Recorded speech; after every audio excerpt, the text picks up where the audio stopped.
Magandang umaga, magandang tanghali, magandang gabi mga kabarangay Lakers. Laban po ng Lakers ngayon at ng Atlanta Hawks. Nalate po tayo dahil maaga ang kanilang laban, 4:30 po.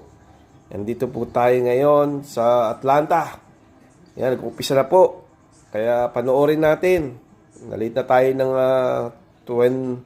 ng mga 30 to 1 minute and 30 seconds. Kaya panoorin po natin. Ito po sila. Piprito po si LeBron. Yan po.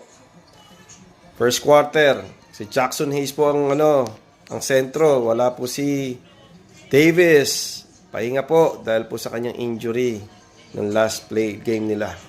Ayan. Okay. Ayan po si Jackson Hayes. Si Taurean Prince, D'Lo, at si Austin Reeves. Wala si Austin Reeves.